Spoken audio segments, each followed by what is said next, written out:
Good as fuck.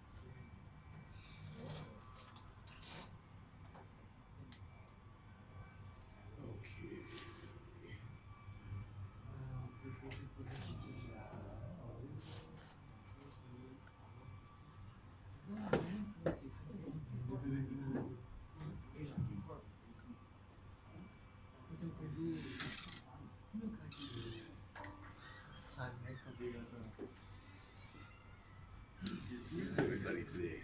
Hmm? I said, where is everybody today? Don't know. We'll give them a few more minutes, I guess. Okay.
So Yeah. it's HSSN. Yeah. It doesn't matter. They're pretty much the same, but if you insist, I will. The HSSN one. Wherever it is.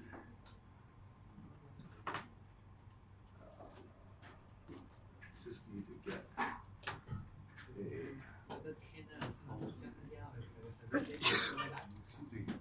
PowerPoint here.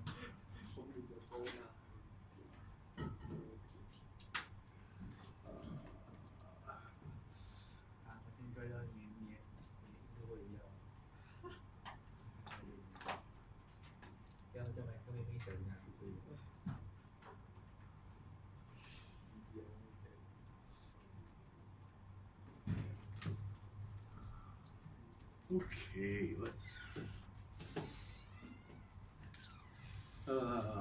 let's assume that the people who are not here yet will come along eventually, but we need to get started. Okay.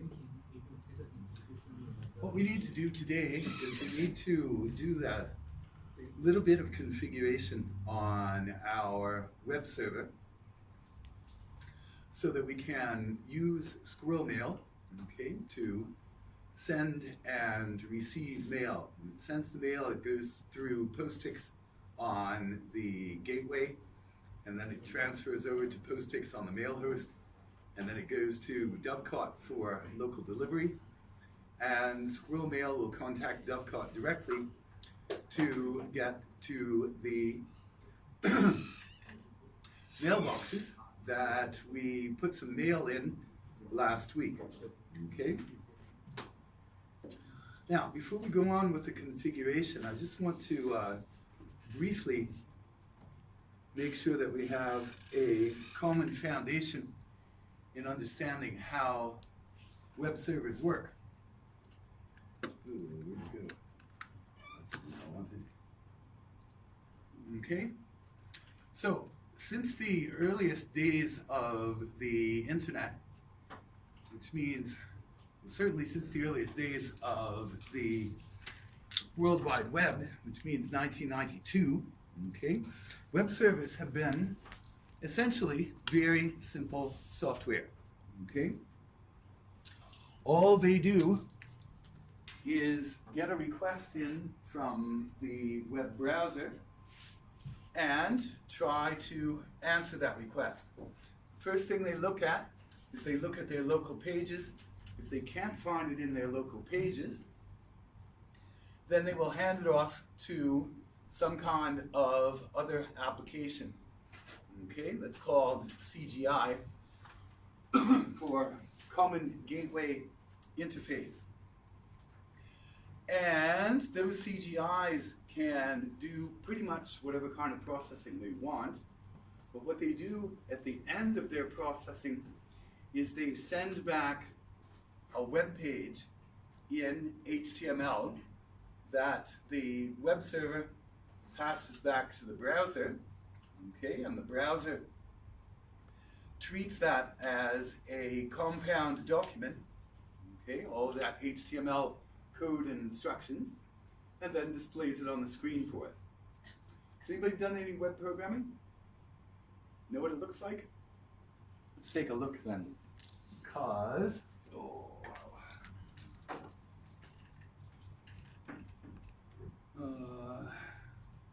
let's just pick this page here, okay, and we'll come up here to the tools and say more tools. Oh, it's developer tools. This one isn't so good. We want to just have a view source. Developer tools will work, okay? Over here on this side, we're going to jump up here. Oops, that's what I need to do. Okay, this is the developer tools. Let's see what the source is. Oh, okay, that's not it. Content scripts. This is too confusing. Okay, what we got here is what they call markup. And in HTML, these are tags. And each tag has an open part and a closed part. Okay, so we can see that there is a body open here and a body close, a head open, a head close, and in Google Chrome, okay, we've got ways to look at this in a relatively nice manner, okay. So in the head part, we've got the title. That's the part that shows up in the tab here, okay. And then we've got some metadata about the page, okay. And then we've got some links, okay. This one says a relative link to a style sheet, okay. And the style sheets will control the colors and such that are shown here and control this layout of the menu, okay. And then in the body section, oops, come on.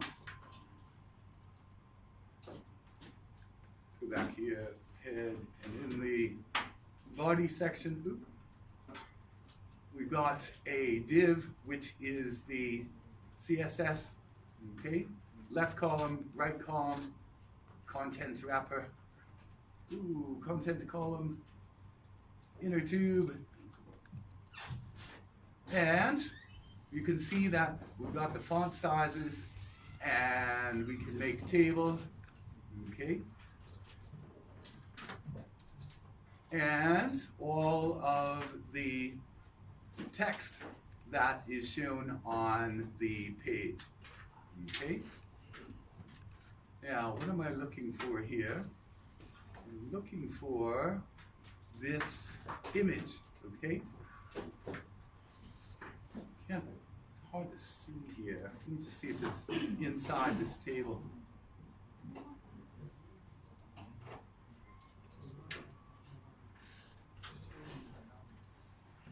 Okay, so this is a tag that says load this image.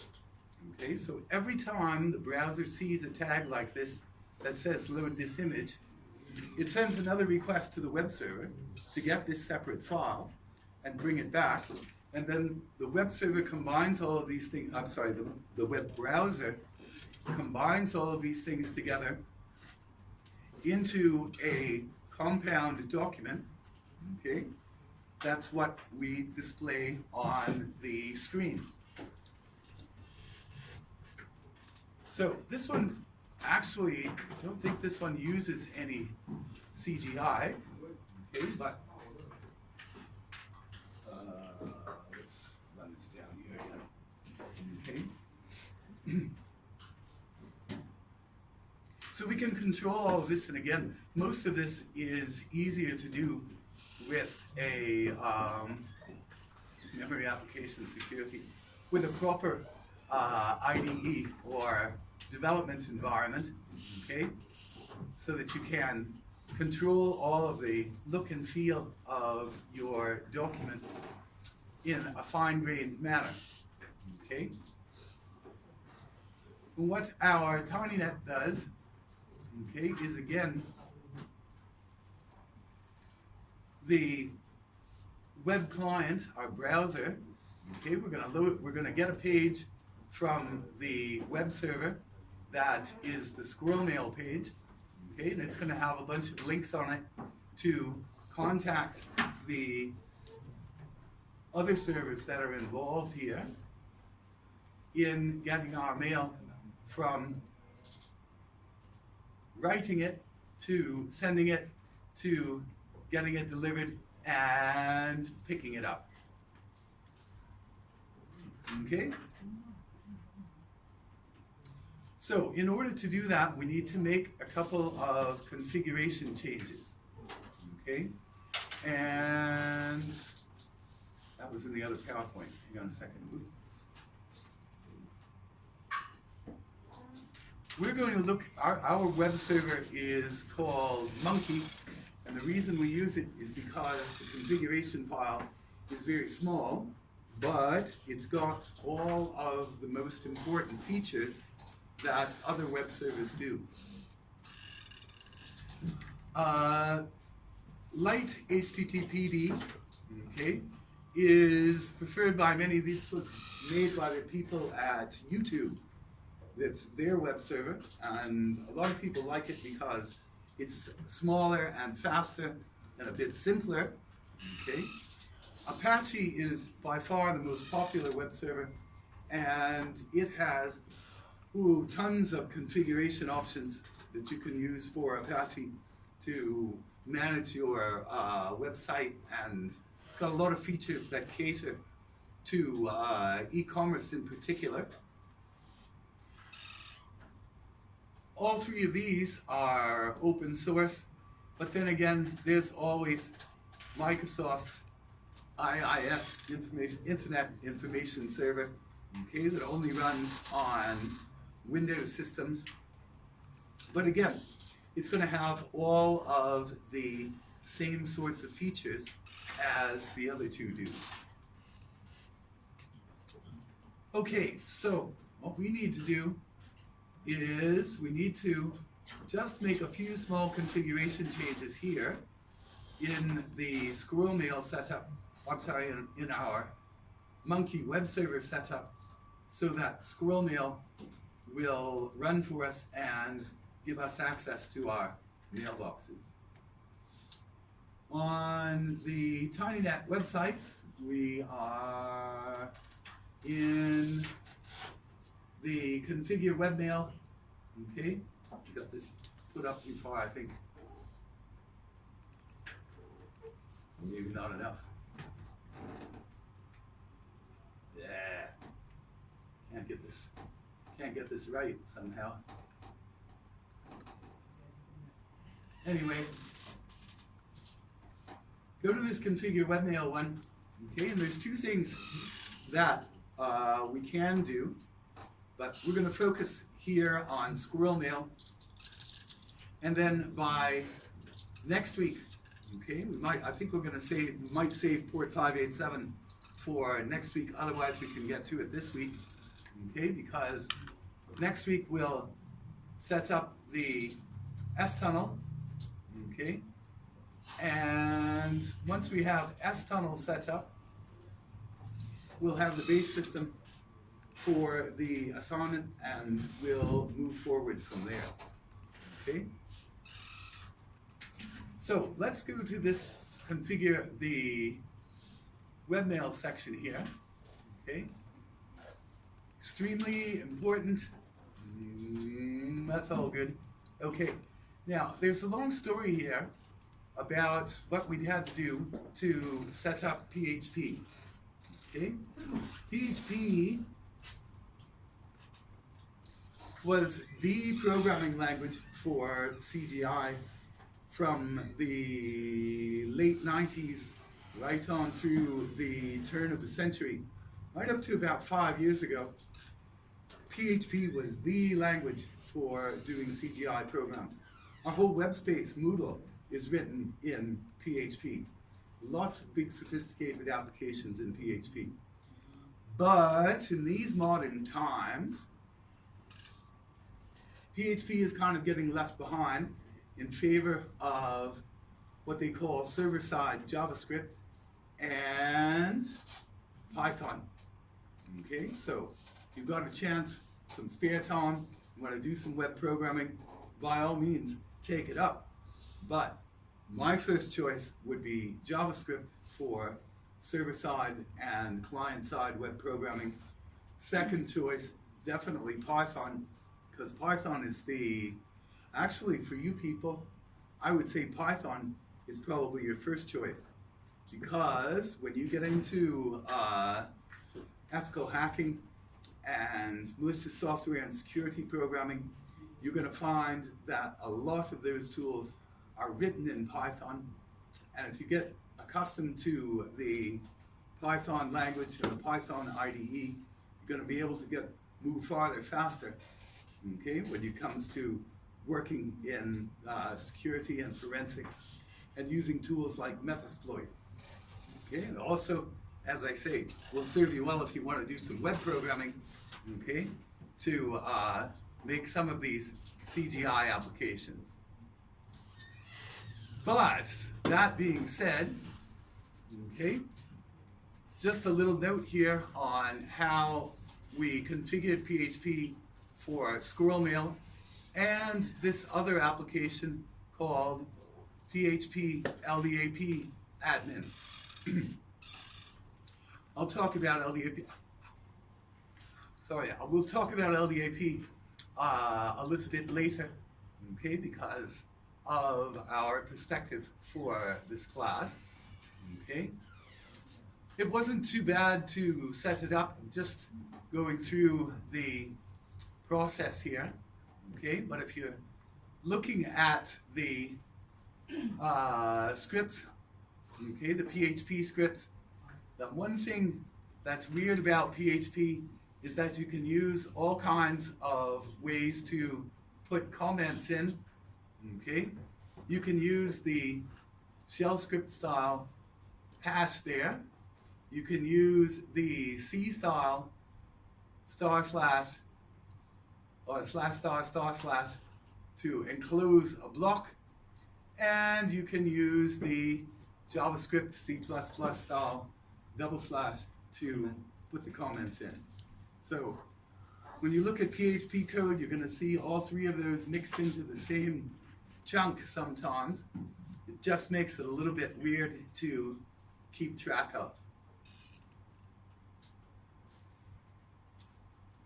For Squirrel Mail, we just defined the mail server, SMTP port, IMAP server, and port, okay? Set the path to the attachment directory, and then set up whatever plugins look useful. It's not important for us to do this right now. We made some reasonable choices, okay? You can consider it pre-configured, and if you ever want to set it up on another system, use this one as a good example. And the same thing goes for PHP LDAP admin to configure our LDAP database, okay? There's actually very few things that need to get it up and running, okay? But you can look at the config files and work out what you might want to do to customize it for one person, one application or another. But this is the idea here. We talked about this last week. Ghostfix has around 500 plus configuration options. Dovecot has another 170 something configuration options because they need, one person needs it for one system, or a handful of people are using these options, and they just get built into the program, and it gets more and more flexible. And with great flexibility comes great complexity. So let's switch over and do the easy part and the important part, because what is important for us is to get a little bit familiar, okay, with common web server configuration options, common web server configurations, okay? So I have done my usual routine, okay, on my web server and my mail server. Got web server, mail server, and gateway up and running at this point, okay. I've logged in on F1, F2, and F3, right? So that I've got HTOP on Alt F3, I've got MC on Alt F2, and I've got just plain shell running on Alt F1, and I have checked my IP address here, okay, to make sure that I'm happy that its nete matches 56, nuc an IP address from outer space. Did the same thing over here. netc 76, not an IP address from outer space. So that should tell us that things are going to work if the processes are up and running, and I can see my postfix processes are here on the mail server. I've got my 3 dovecots. Ooh. 3 dovecots, 2 postfix, and 1 vmail. Yay. Okay. So now I need to come back here to my web server and adjust the web server configuration files. Now, when I say I need to edit or adjust configuration files, what immediately jumps to mind is the place where we got to start.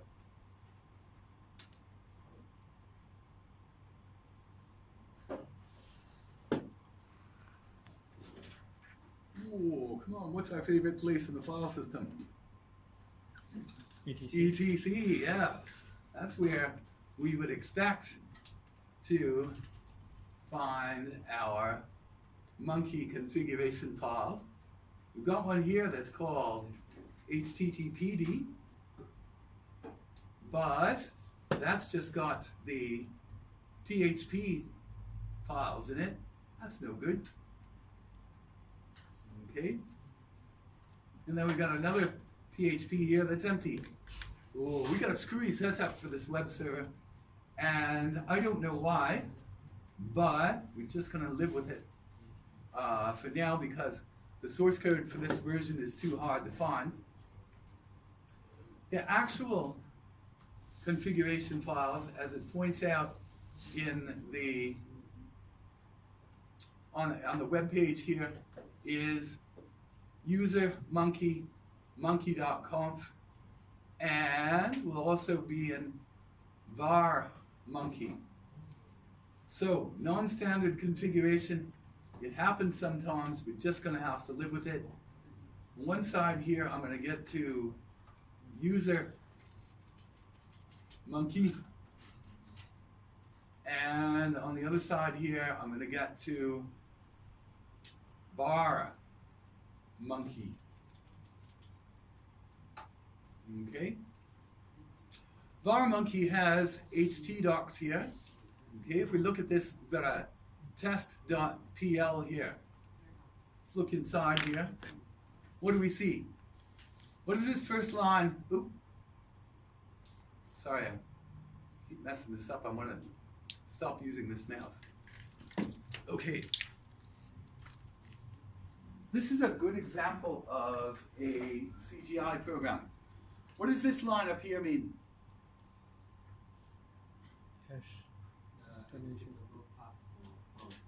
Absolutely correct.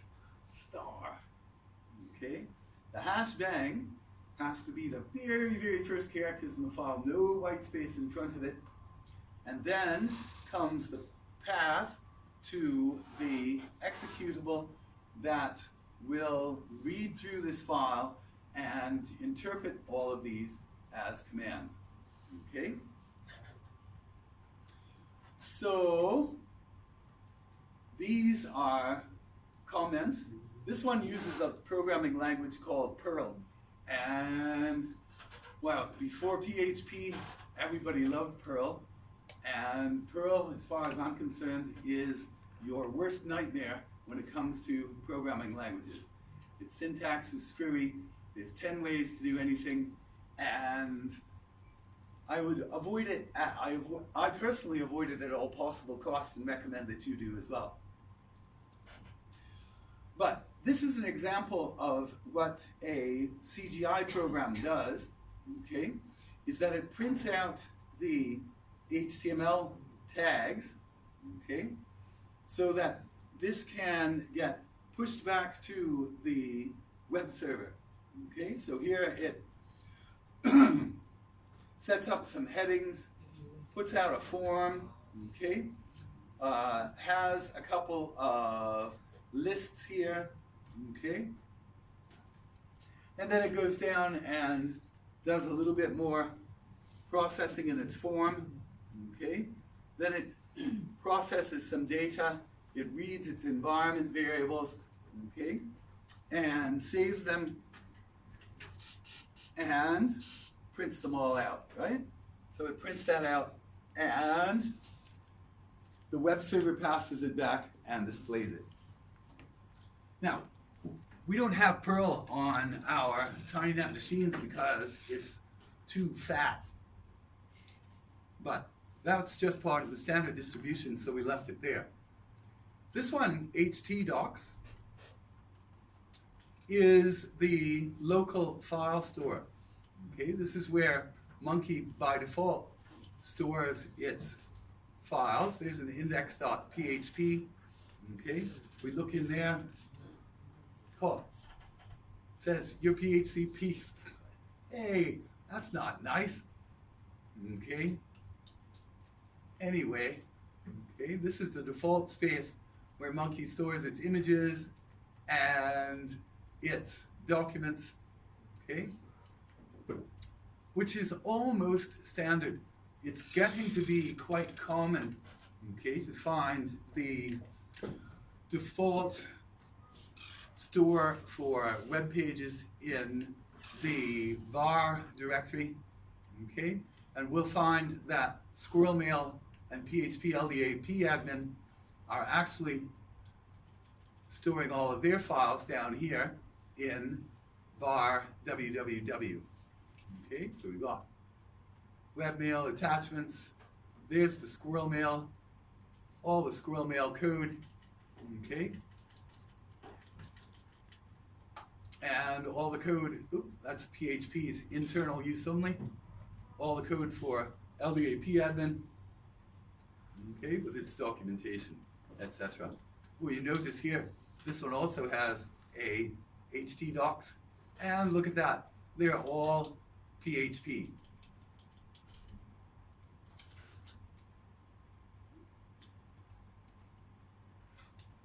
Oop. Just to note, these are combining PHP and JavaScript, okay? So these JavaScript ones are actually ones that are going to get sent up to the browser, and the browser will include those when it generates its compound document, okay? And again, that's what happens with our TinyNet. This whole,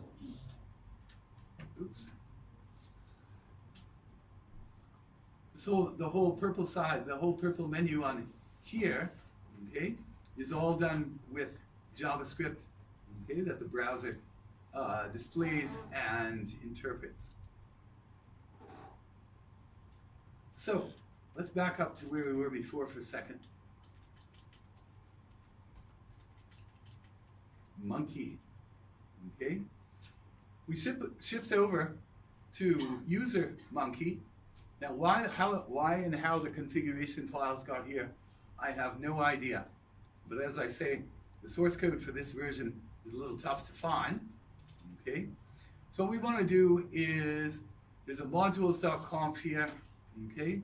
There's a monkey.deny, which we can use to restrict the chains that you want to register of a URL to control access, okay? And control it by IP if we wanted to. Don't know who would use that, but it's possible. But here's the important one that we need to fix is monkey.conf. So let's pull that one up in the editor here with F4. Okay, so we set a server name, okay, mailhost@tinynet.edu. Okay, that's just going to be a name for internal reference. Okay, and then we find the server root is var monkey htdocs. Okay, and follow symbolic links or shortcuts. Okay, from within that var monkey htdocs, we can actually store the other files and just put a shortcut in there if we have symlink on. Okay, got a couple of logging features. Okay, this one, why would we want to log correct requests?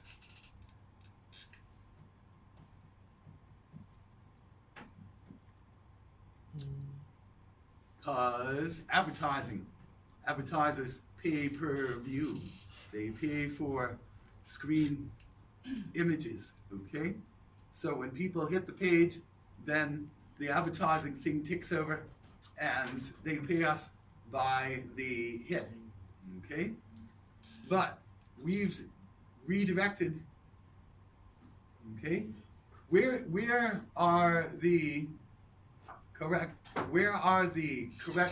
is the log for correct requests going to be?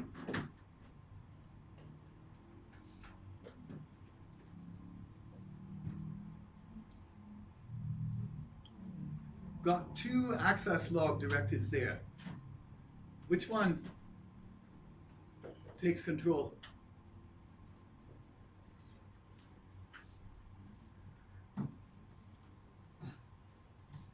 Oh, fun. Ouch. What does this character mean? What does this character mean? This one is commented out, so it's just a comment. This one is not commented out, so this is the one that takes control. It's going to send it to dev null, which is a special device that means no place in cyberspace. Okay? Some people call it the bit bucket, the garbage heap. It just ignores it. Okay? Incorrect requests are going to be in var log httpd errors. Okay, so what I need to do is I just need to change a couple of things here, following the instructions on the website. That's PHP. There we go. Okay, so when it says I need to uncomment this line, what does it mean? Yep, just remove that little guy up here at the front. Okay. And we swap these around in the same way. We comment out this line and we uncomment this line. Okay? So if I get, this says if I just put in mytiny.net, okay, like this, okay, the web server is automatically going to look for a file. Oops, where'd you go? Give me a minute. Web server is automatically going to look for where'd you go? Index.html or index.htm, and what we want to do is add to that list. But rather than deleting this command, I'm just going to comment this one out and uncomment this one. Now, why do I do that? Because I'm very paranoid. I want to be able to go back to the original working configuration in case I made a mistake. I want to know what it looked like before, and so I just comment out one line and uncomment the other line. So here's the other line I had. Make sure PHP is working before uncommenting this. Let's take a flyer and assume that PHP is working. Okay. This one says this is the application type CGI handler. Okay. This is the path to the one that it is. Okay, and this is what it's called. The application part here, I'll come back to that in just 1 minute. Okay? But this is the one that says use PHP for certain types of CGI.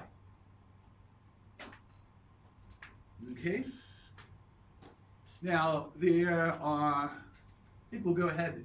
This is split up on the website here into two different sets of instructions. Okay? But let's go ahead and do the step 2 at the same time. Okay? And we want to change, no, let's not. Let's go ahead and do it. Let's go ahead and follow the instructions here. Let's save this file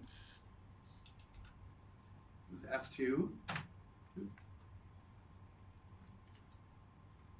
Save. And F10. We don't need that. We don't even need to exit this. All we need to do is pull down the magnifier here. And, oh, I know what we need to do. Let's go back to Alt F1. 192.168.56.243. Let's try it out. 192.168.56.243. Hey, monkey, it's running in your system. Smile and be happy. Okay? And if I pull out, if I check for the monkey plus PHP, okay, you can see that that's in a directory called docs. Okay? Where is it actually in our file system? So what, just a second ago? Okay? It's actually in htdocs. It's var monkey htdocs and docs. Okay? So the server root doesn't actually show up in the URL when it's accessed.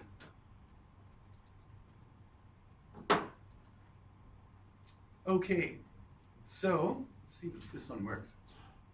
Oh, your PHP support is not working. Never mind, let's fix that next. CGI and post method. Oh, that didn't send any data. Browse directory. Okay. There is a configuration command to allow this or not. Let's see what happens if I go parent directory. Parent directory takes me back to the document root. Hang on a minute. Let me get back to my, where'd my web server go? There we go. I come back over here for a second. Right. Come back over here for a second. There we go. Come back over here for a second in monkey.conf. This one, it says, in case index file cannot be found, send the directory listing, okay, and you can turn that feature on or off, okay? And so, in our case, it's turned on. Hey, come on, what are you doing? I'm fooled by the double cursor there. In our case, it's turned on, and so when we look at it, we can see, okay, the ugly display of the files in the directories. And again, that's a common feature that some people want on and some people want off. Just depends on the way you're setting up your website. Okay, so what we want to do here, we've already said the index file is index.htm and index.php. What we need to do is we need to change the, we need to change, there we go. We need to change the server root and the server script alias, okay? Now this CGI bin again, is this has been around since Tim Berners-Lee wrote the very first web server. Common gateway interface, binaries, okay?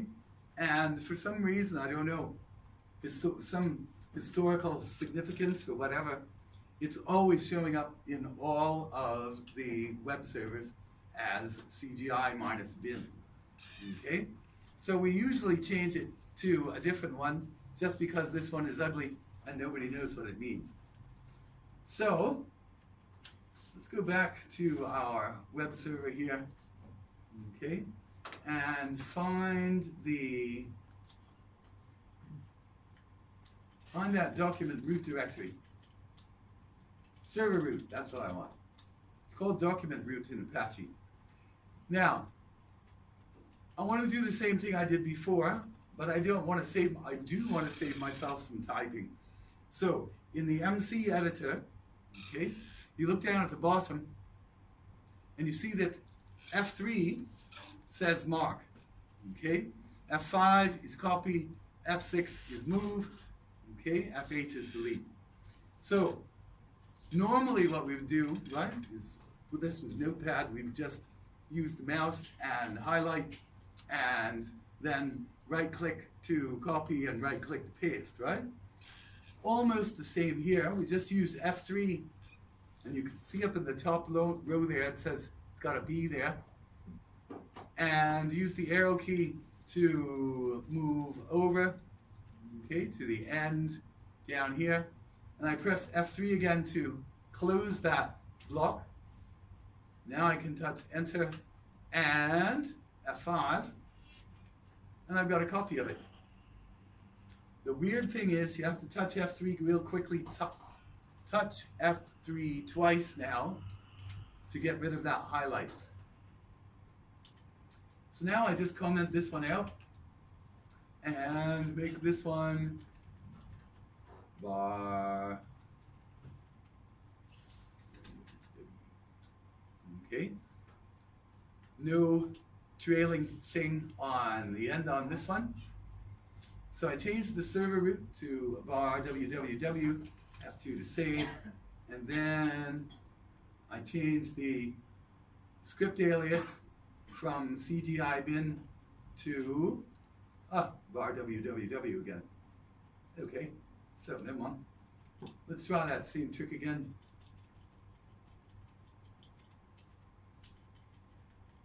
Server script alias. What did we do? F3. Now I'm going to do the fast. I'll just touch end, and F3, and enter, and F5 to copy, and F3 to turn off the block stuff. Comment this one out. And now, this is the real reason. This is the real reason I tend to copy and paste these directives, because look at this server script alias.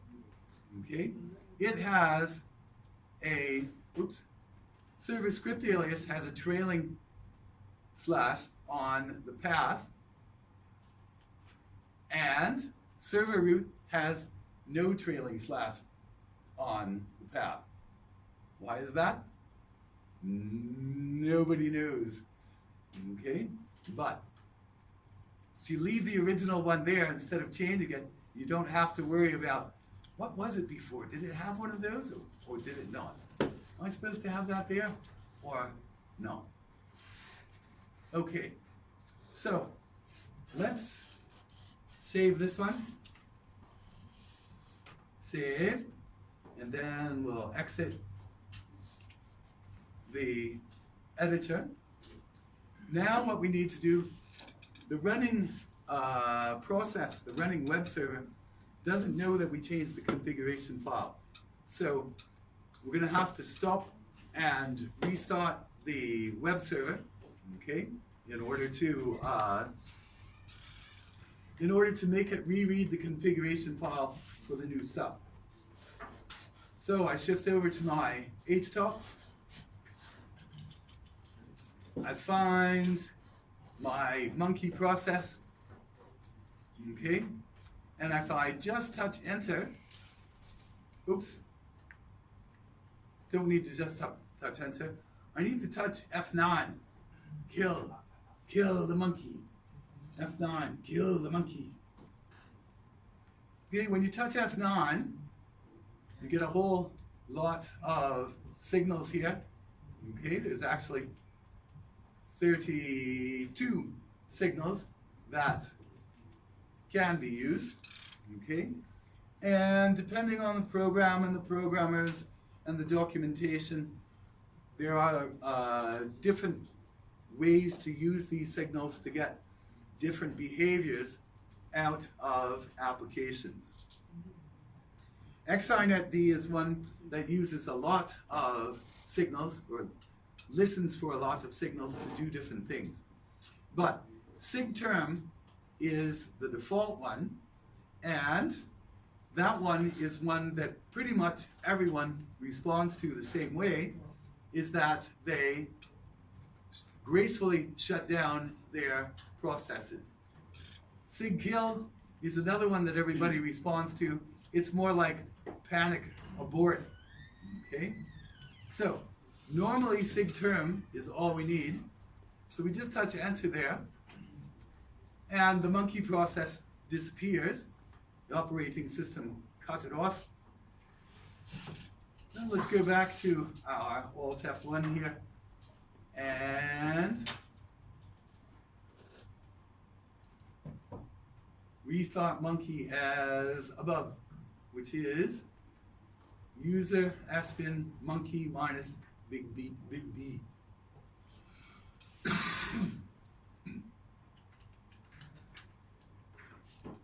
So user monkey.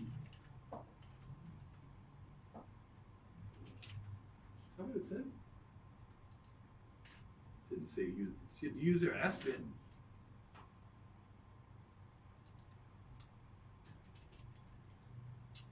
Spin monkey minus. There we go. Now let's see what happens now when I go back to this one, back one page, and monkey is running on my system. Smile and be happy. Now, what I should do here is I should be able to HTTP web server IP address and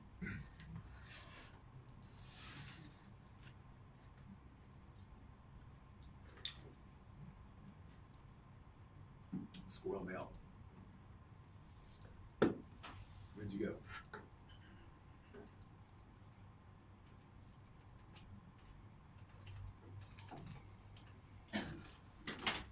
Squirrel Mail.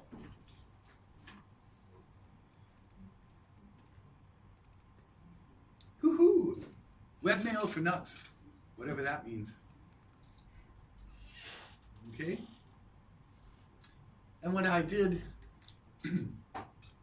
when I just typed Squirrel Mail into the top there, it said, okay, it looked in that folder and it found an index.php which told it to load up the SRC and login page. So now I have my login up. How am I going to log in? What's my name and what's my password? Root tour. Root tour. Possible, but not today. Remember last week when we were talking about the mail, okay? We said that Squirrel Mail is now trying to contact Dovecot and log in on the IMAP port so that we can see what mail is in our mailbox, right? And we said that Dovecot keeps track of its own user database. It's not the same as the system one in the vmail accounts file. Okay, and eventually we can replace that vmail accounts with OpenLDAP if we want to. So let's see if we can figure out how to log in here. Let's look on the mail server. Okay. Let's look on the mail server with supreme magnification here. Where did we find that set of Dovecot accounts? Anybody remember?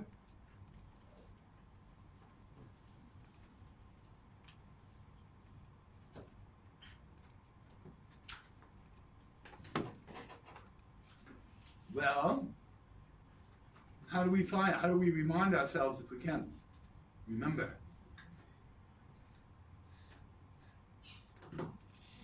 Let's look at the Dovecot configuration files in etc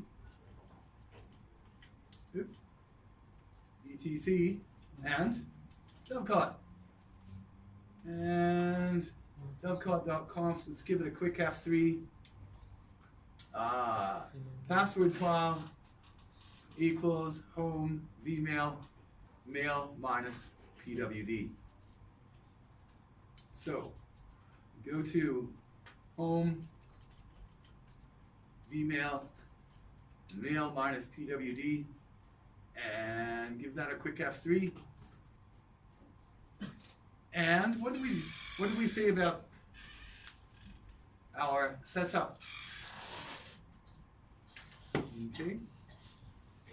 If we look back in the postfix configuration files, okay, postfix rewrites all of the standard accounts and delivers them to mailadmin@mailhost.tinynet.edu. Okay, so if we want to see what's in the mailbox, that should be our username and the password is stored in plain text, which is what the plain part is, and the hidden secret password is admin. Woo. So let's try it out.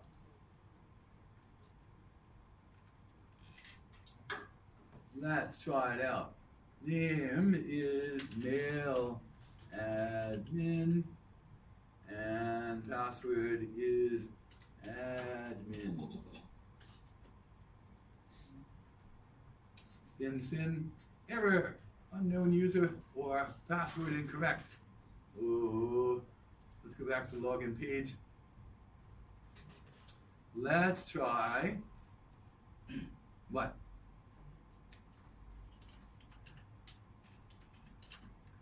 Mail admin at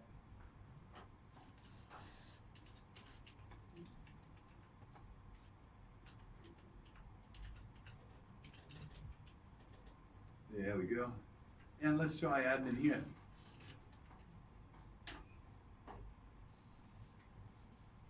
Spin. Oh, look at that. Hi, RootNetB. That was the email I sent to myself last week, right? Using Telnet. So, if you can get that one, then just about got your whole base system working.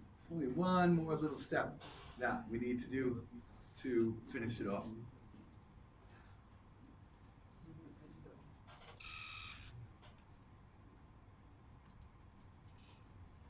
There we go. This should end in mailbox, mail admin mailbox. There we go. And on a Squirrel Mail, again, it's just a regular, pretty full-featured sort of webmail client, just like the Outlook web app. Okay. got to can set up new folders over here, can keep an address list, set some display options and things. Okay, so it's quite a nice webmail client, this Squirrel Mail. Okay, and I can sign out. I can send more email if I want to. Okay, move forward, delete. What do I want to do here? Oh, let's compose a new email address to root at net.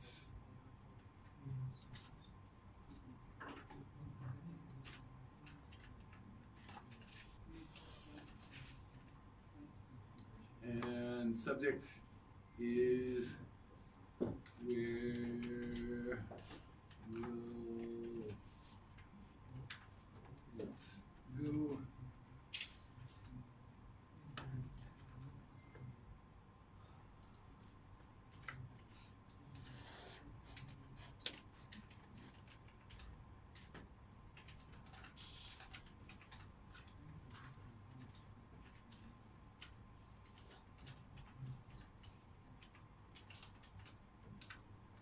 There we go.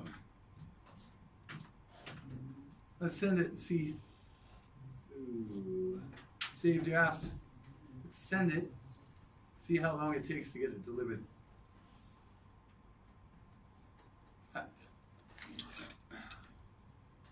Practically, it got delivered as soon as I sent it.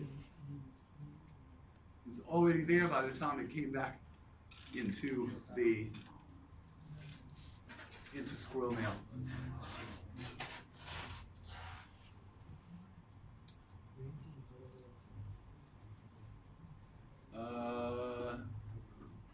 Where's the, oh, there it is. View the full header. Okay, this is the way it looks kind of raw inside the mailbox. Look at, we can see that it went to the gateway first, okay, and it got rewritten before it got to the gateway, okay, and Squirrel Mail authenticated user, okay, just keeps adding things onto the top. Oh, this is where, okay, so Squirrel Mail passed it to the gateway. It still was for root at TinyNet.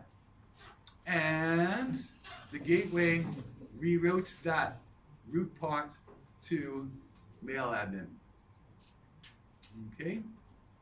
And we'll see, we can see that in the log, okay, because it's going to say originally to in the log and record that rewriting. So there's our normal message. Download as a file. Oop, that was blank.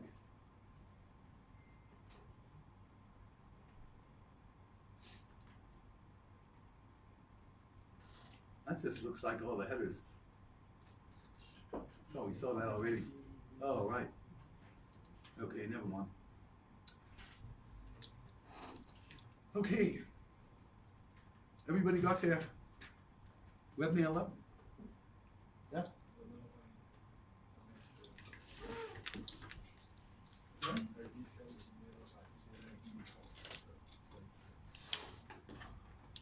Doesn't show, there's no email showing up in your mailbox?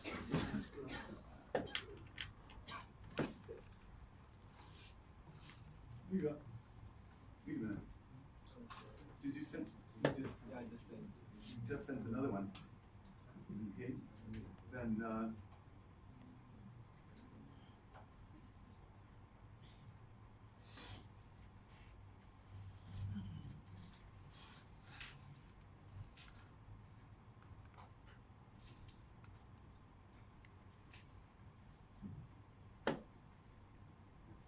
Yeah, send it to root at a dot tinynet.edu. Yeah, that one tiny, you're gonna have to look in your log files, but it's gonna be bouncing back and forth. And I don't know, there might be somebody at tiny.edu, but I doubt it.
Everybody good with that one? Not too much that needed to be done there, which is great. Okay. Let me move back over here. And let's pull this up a little bit. Okay. This obviously is Moodle. And again, this whole application here is written in PHP and extended by the Moodle open source community. Okay, there's lots of good things that you can do with this. What we want to do is go to, which one is it? 1704, right? CUIBFRC, intake specific folder.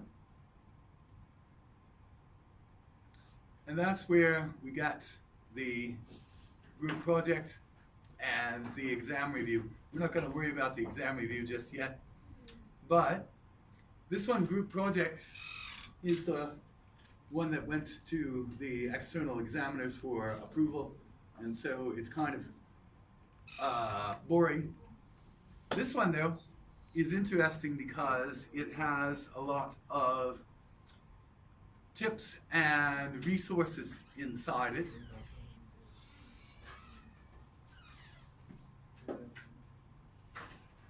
Okay, so there we go. Now let me view this page. Wait a second. Okay, so this is a group assignment. Okay, I'll have some guidance and templates on the format of the report and things like that. I'll have that ready. I'll have that definitely ready next week. But what I wanted to draw your attention to is this part here. Okay.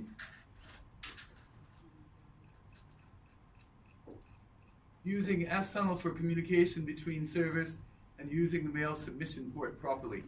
This is the only thing we have left to do, okay, for the base system, which is the base system for your enhancements, okay? So, just wanted to point that out, okay? And the idea is that that gives you a basic mark, gives you a toe hold, gives you a foothold, okay? Getting this system that we just put together, getting it up and running, showing you the Squirrel Mail and your mail account, mail admin account, all good, okay? So that becomes 35, and then we pick and choose in the combinations, okay? Or think up something on your own, okay? And make your enhancements. Okay, so you got 35, another, you get one 5.1 done, you got 35, you get one 5.1 done, it's a Staffordshire pass, yeah? 40, okay, because pass mark is 40.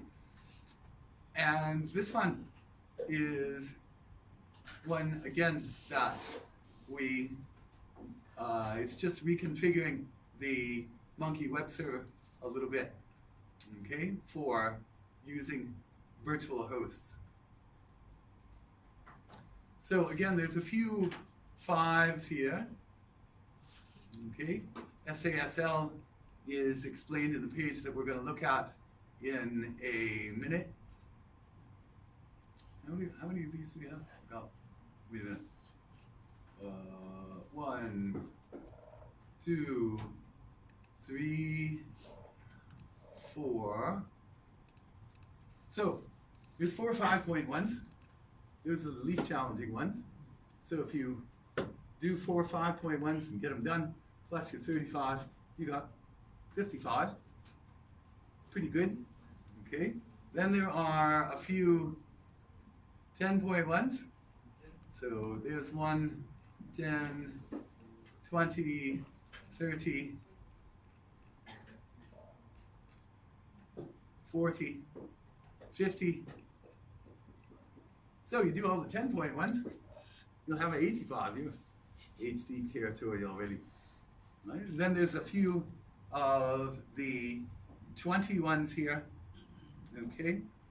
My suggestion is that if you're going to take on the 20s, you should get started on that, because especially this one on replacing DNS mask with the standard DNS and bind takes a bit of planning, takes a bit of thought. Not something that you can ever hope to achieve just by staying up for 72 hours in a row. Trust me, it won't work. It's been tried and proven to be a faulty strategy. Okay? But we've got got lots of resources here. The other thing I want to say is, okay, this one with free radius and AAA, okay, relies on LDAP, okay, and this one, 10.1 here, relies on LDAP and getting that LDAP configuration done, okay, and I think there's one more in the, maybe in the 5.1s here. SASL, no, okay. So there's two of those that depend on setting up the LDAP server, okay? Now, there are correct instructions for doing that on the website, but I'm going to suggest for this class that you skip the LDAP, okay? Because your next move is into ethical hacking.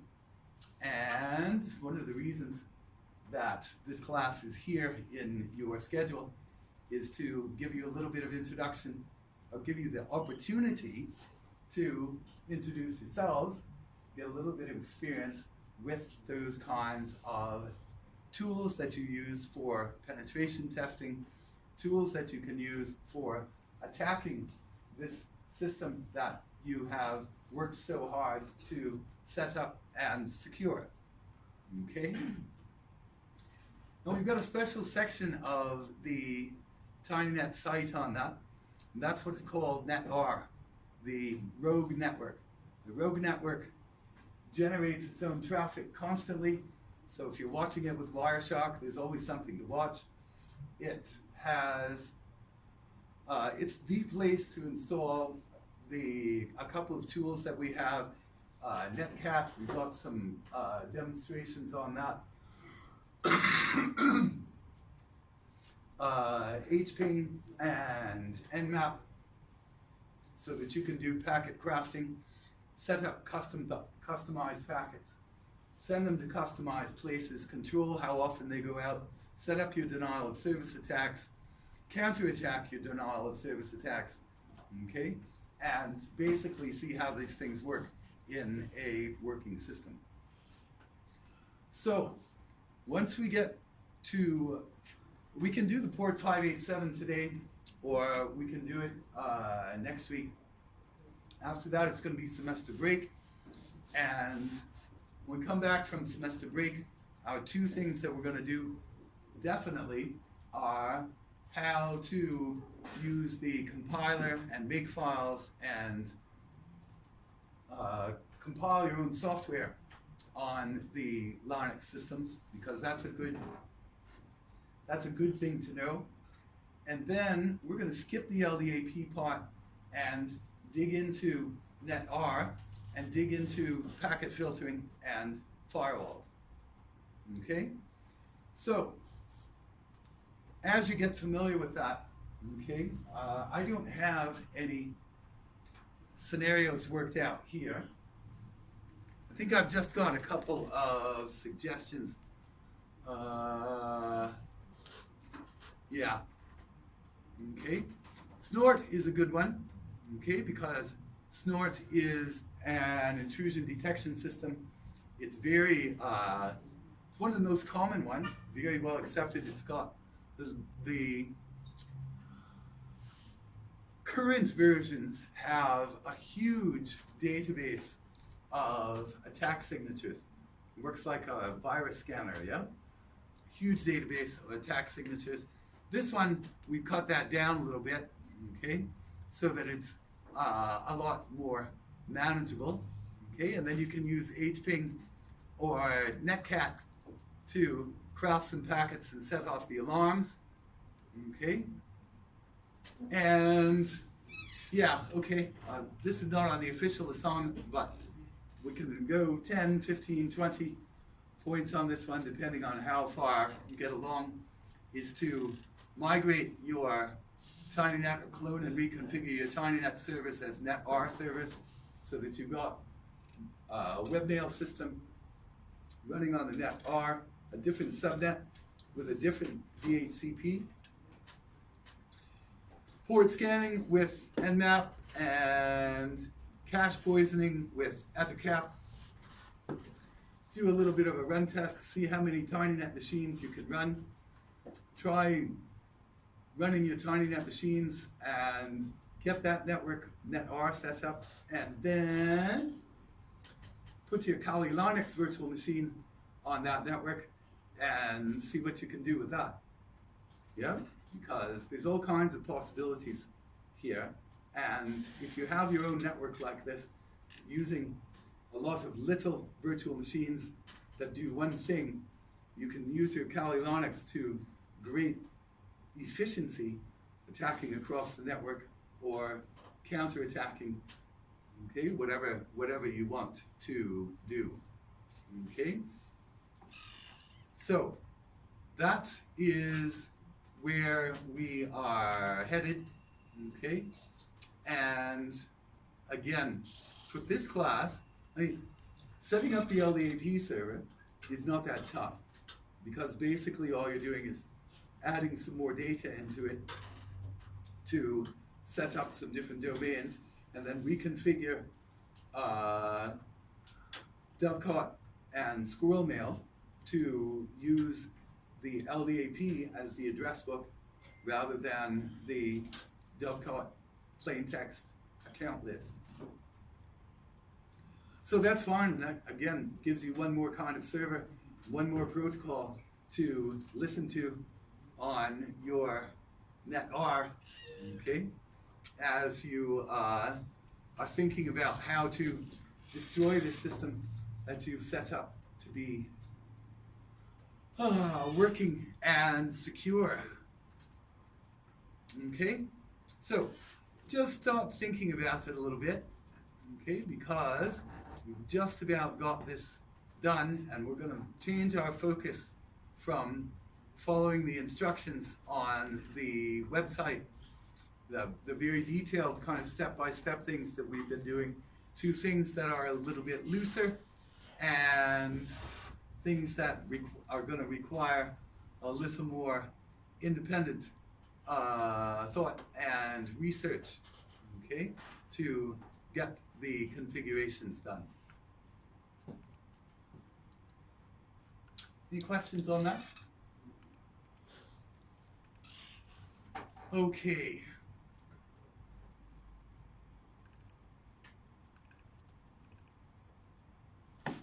Let me, oops, that is ready.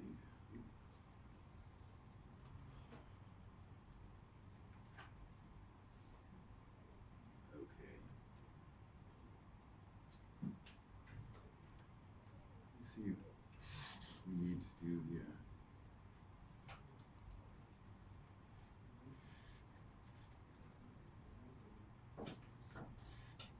Oh, okay. Yeah, all right, good. Okay, we're not going to do the S-tunnel until next week because I want to talk about SSL and certificates and certificate authorities and things before that, so that we've got that common understanding, that common foundation. Okay, so we'll talk about that on Monday. Okay, what we can do though, oops, hang on a minute. What we can do though is, okay.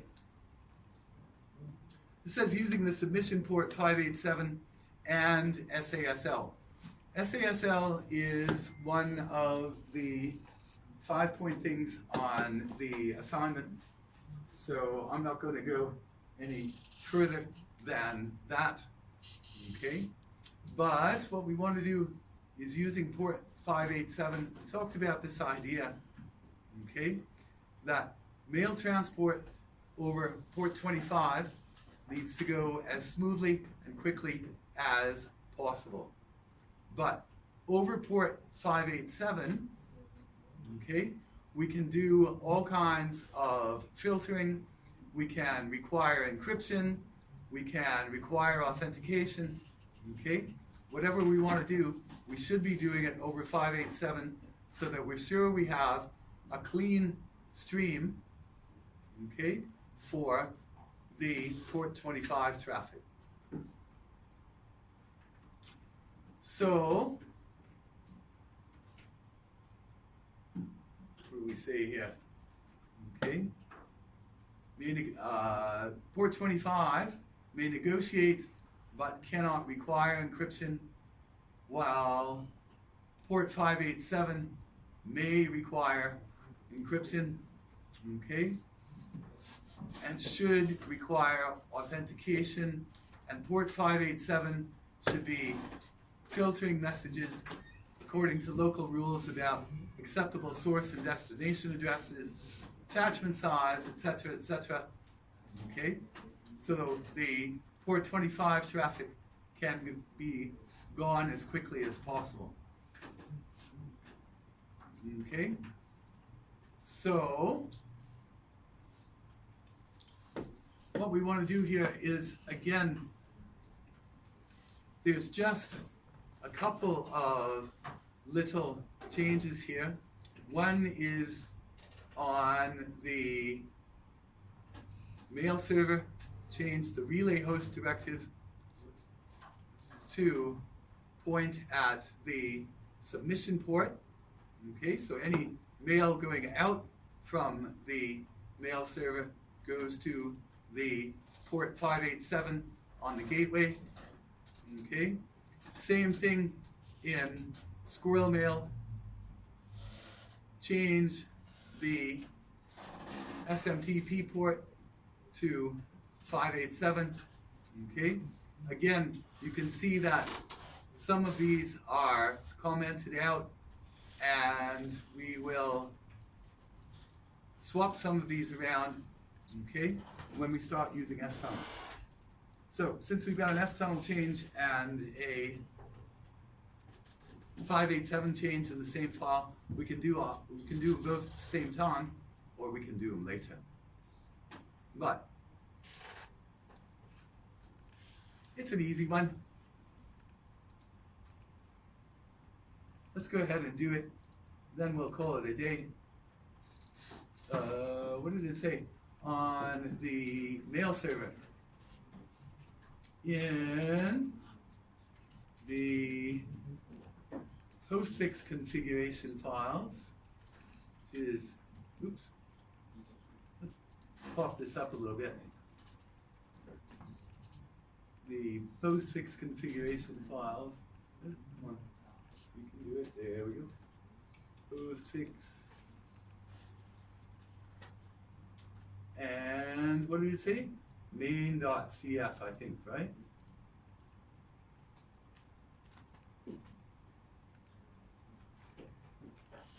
TC postfix main.cf, find the relay host directive, and again, do that swap it around trick rather than actually deleting it.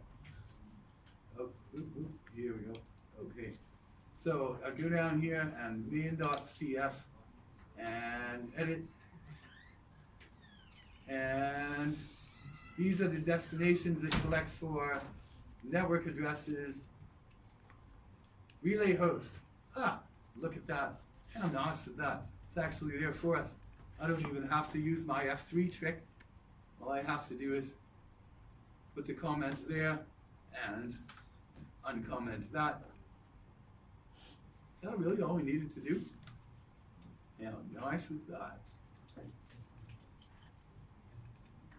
Okay, and you can see that there are about another 100 or so directives in here, okay? But again, let's not worry about that. Let's just F2 that to save it. And F10 to exit that one. That was one little change. What was the other little change? The web server, var www Squirrel Mail config. Ooh, yuck. This is the web server. Great. Here. What do we say? Var www. We don't need var monkey htdocs anymore. Var www and Squirrel Mail and config. And wow, look at all this configuration. Headers, IMAP, MISCs, page, plugins, server address. Ooh, that was the one we wanted, wasn't it? Themes, server LDAP, server dovecot, server auth, server address. Yeah, I think that's the one. You can see the whole name down at the bottom. Since it's too long, it just shortens it like Microsoft tends to. Let's F4 that. There is the domain part of the addresses. Here we go. Okay. SMT port server address is gateway. I'm going to comment this out with a PHP style stroke, just since all the rest of them are using it that way. And make that SMTP port directive there the active one. And again, we'll come back and we're going to swap over the SMTP server address next week when we configure S-tunnel. I don't want to do that today. I think we need to get on the same page with SSL before we take that on.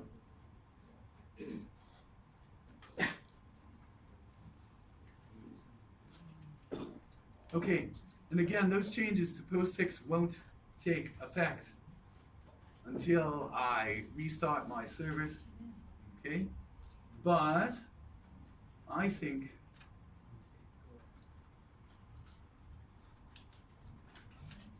we're just gonna call it a halt here. I need to get over to the other side for a meeting with all the people from Staffordshire. The program leaders are here. So, Tomorrow? sorry? Is it tomorrow? What is what tomorrow? My meeting? The one with sufficient program leaders. I'm sorry? I think you should. I think there might be a meeting scheduled to meet with the students. I'm not sure what's been arranged on that one, but. Because our program leader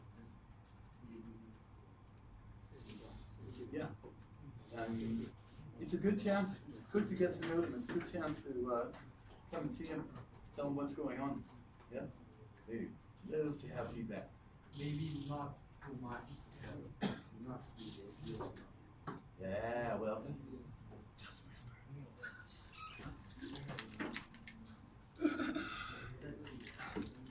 Okay. Okay.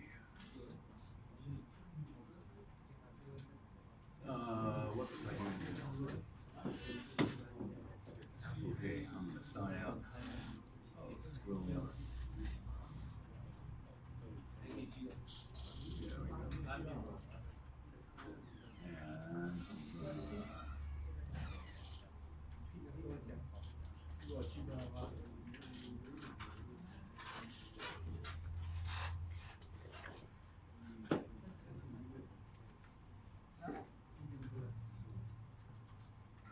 we go.